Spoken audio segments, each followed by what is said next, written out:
السلام علیکم ورحمۃ اللہ وبرکاتہ. ملګرو څنګه چې تاسو ته پته ده څو ورځې مخکې پېښور کې په یوه مدرسه کې یوه افسوسناکه واقعه مخې ته راغلې وه چې د هغې سره د ډېرو مسلمانانو سترګې وځړېدې، د ډېرو مسلمانانو زړونه ودرېدل. په دې واقعه باندې زموږ د خیبر پښتونخوا آی جي صاحب یو پیغام ورکړی چې رئیس چھوٹے موٹے واقعات ہوتے رہتے ہیں. یقیناً آئی جی سے ستاسو په دې بیان باندې ستاسو په دې پیغام باندې د ټولو مسلمانانو زړونه چې کوم دي هغه نور هم ودرېدل. همدغه تاسو ته یاد دي کله چې په پېښور کې په آرمي پبلک سکول باندې حمله وشوه او په هغې کې ماشومان شهیدان شو، نو د هغې لپاره د پاکستان وزیر اعظم هم راغی، د هغې دپاره وزیر اعلی هم راغی، د هغې دپاره MNAs او MPAs هم راغله او خپل همدردي د خلکو سره ښکاره کړه، ځکه چې په هغه سکول کې د مالداره خلکو بچي او د هغو د غم دپاره هغه تاریخ هغه ورځ اوس هم منځلی کېږي. چې کله په پېښور کې مدرسه کې د دھماکه وشوه، په دې مدرسه کې قرآن پاک چې کوم دی هغه په وینو باندې سره شو، د نبي علیه السلام احادیث مبارک چې کوم دی هغه په وینو باندې سره شو، د ګلونو په رنګ ماشومان په هغې کې شهیدان شو، د ګلونو په شان ماشومان په هغې کې زخمیان شو او داسې ماشومان او داسې طالب علمان په هغې کې شهیدان شو چې د هغو د جسم ټوکړې چې کوم دی هغه په دیوالونو پسې نښتې. خو د دې واقعې نه بعد څومره وخت وشو، 6 ورځې وشوې، تر اوسه پورې نه زموږ د پاکستان وزیر اعظم راغی، نه وزیر اعلی صاحب راغی، نه څوک د حکومت بل یو نماینده هلته راغی چې ورغلی وي د هغه خلکو سره تعزیت کړی وي. نو یقینا خلک دا خبره کوي چې د ریاست مثال د مور دی. موږ د ریاست نه دا پوښتنه کوو چې آیا دا کوم ماشومان چې په آرمي پبلک سکول کې شهیدان شوي دغه صرف د پاکستان بچي وو، د دغو دپاره د پاکستان ټول ادارې، ټوله میډیا، د پاکستان ټوله مشینري د هغو دپاره استعمال شوه. خو چې کله په مدرسه باندې حمله وشوه نو تر اوسه پورې د حکومت یو نماینده قدرې هم هلته نه دی ورغلی. یقینا د افسوس خبره ده، ډېره د افسوس خبره ده. نو مونږ د حکومتي وخت نه دا مطالبه کوو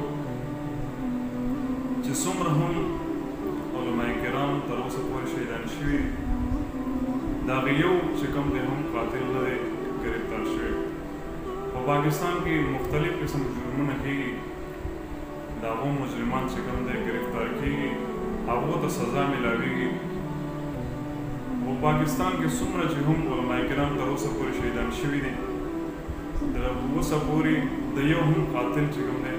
هغه نه دی نیولی شوی، نه هغه ته سزا میلاو شوې ده. یقینا د آئی جی صاحب چې دا کوم الفاظ استعمال کړي چې ایسے چھوٹے موٹے واقعات ہوتے رہتے،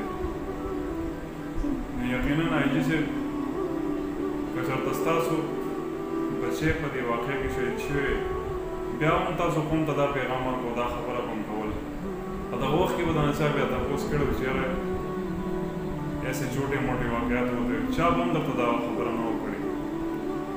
خو دا بچي د بل چا بچي وو، په دې مدرسې په دې بچو کې د مالداره خلکو بچي نه وو، په دې کې د افسرانو بچي نه وو، ځکه خلکو یا د حکومت نمایندګانو د حکومت سربراهانو هغې ته توجه ورنه کړه. زموږ غوښتنه هم دا ده چې څومره هم په پاکستان کې په مدارسو باندې حملې کېږي، علماء کرام ځای په ځای شهیدان کېږي. په کراچۍ کې مولانا ډاکټر عادل خان صاحب شهید شو، د د دې نه مخکې مولانا سمیع الله صاحب شهید شو او د هغو قاتل تر اوسه پورې چې کوم دی قاتلان د هغو ګرفتار نه کړی شو. نو موږ هم د حکومت وخت نه دا مطالبه کوو چې تاسو په پاکستان کې چې څنګه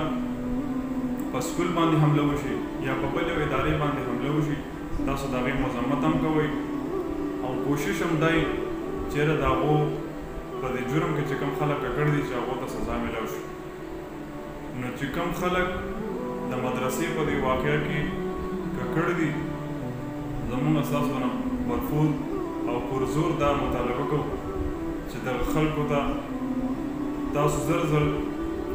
تر زر چې کوم د خلک گرفتار کړئ او دغه خلکو ته سزا ورکړئ.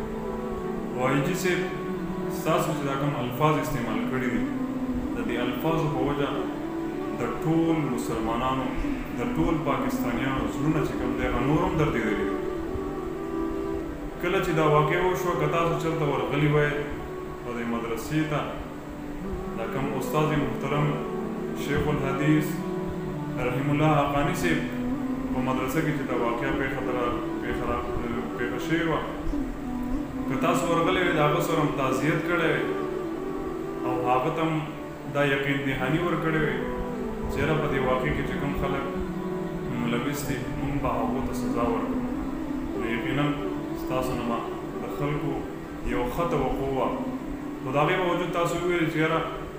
ایسے چھوٹے موٹے واقعات ہوتے رہتے ہیں. په دې واقع کې د نورو خلکو بچیو ځکه تاسو دا خبره کوئ. نو موږ د حکومت وخت نه برفور مطالبه کوو چې د حاجي صاحب چې کوم الفاظ استعمال کړي دي دا الفاظ د خپل واپس واخلي.